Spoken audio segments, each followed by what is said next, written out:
आज हमारा मौजू इस्लाम की आमद से कब्ल जनूबी एशिया के हालात हैं। मुसलमानों के आने से पहले जनूबी एशिया बहुत सी छोटी छोटी सल्तनतों और सल्तनतों में बटा हुआ था।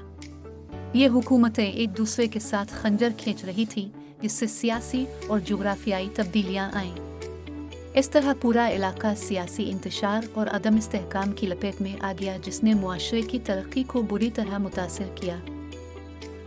जनूबी एशिया की तारीख में एक वक्त था जब बुद्ध मत बुनियादी मजहब था।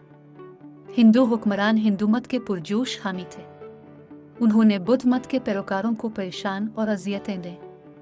सिंध के हुक्मरान राजा दाहर का रवैया, जो एक मुतासिब हिंदू था, अपनी बुद्ध रियाया के साथ बहुत सख्त और जालिमाना था, जो इसलिए मदद और निजात के लिए मुसलमानों की तरफ देखते थे। हिंदू समाज समाजी नाइंसाफियों पर मबनी था, जिसने निचली जातों पर बहुत सख्त पाबंदियां आयद की थीं। कदीम ज़माने से हिंदू समाज मजमूई तौर पर 4 तबकात में तकसीम था। हर तबके को एक ज़ात कहा जाता था। ज़ात पात का निज़ाम मुआशरे का एक सख्त और नाकाबिल तग़य्युर ढांचा था। मुंदरजा ज़ेल 4 अहम ज़ातें थीं। 1 ब्राह्मणा पुजारी, 2 काश्तरिया जंगजू, कमांडरों और बादशाहों का तबका, 3 वेश्या फनकार, कारीगर और ताजिर, और 4 शूदर, सबसे अदिन और जलील। ब्राह्मणों ने मजहबी तबके की तश्कील की और इसलिए बहुत ताकतवर और बासर था। वो वैदिक इल्म और मजहबी रसूमात की कारकर्दगी के माहिर थे। इनकी बड़ी इज्जत की जाती थी और उनके साथ नेक आदमियों जैसा सलूक किया जाता था। मुल्क की हिफाजत काशुतरियों के हाथ में थी, जो अमन व अमान बरकरार रखते थे और अवाम और रियासत का दिफा करते थे। हुक्मरान, अशराफिया, सिपाही और दीगर इस ज़ात से ताल्लुक़ रखते थे।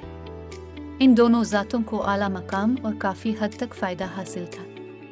बाकी 2 ज़ातें, वेश्या और शूदर, एक दुखी और बदहाल ज़िंदगी गुजार रहे थे। उनके कोई बुनियादी हुकूक नहीं थे। कानून की नज़र में भी वो आला ज़ात के लोगों के बराबर नहीं थे। अगर किसी शूदर ने मुक़द्दस वेदों के अल्फाज सुने तो सज़ा के तौर पर उसके कानों में पिघला हुआ सीसा डाल दिया। शूदर आम तौर पर शहर की 4 दीवारी के बाहर रहते थे। मुख्तलिफ ज़ातों के दरमियान कोई शादियाँ नहीं थीं। ज़ातें मौरूसी थीं, इसलिए इससे निकलने का कोई रास्ता नहीं था। एक बार शूदर पैदा हुआ, हमेशा शूदर।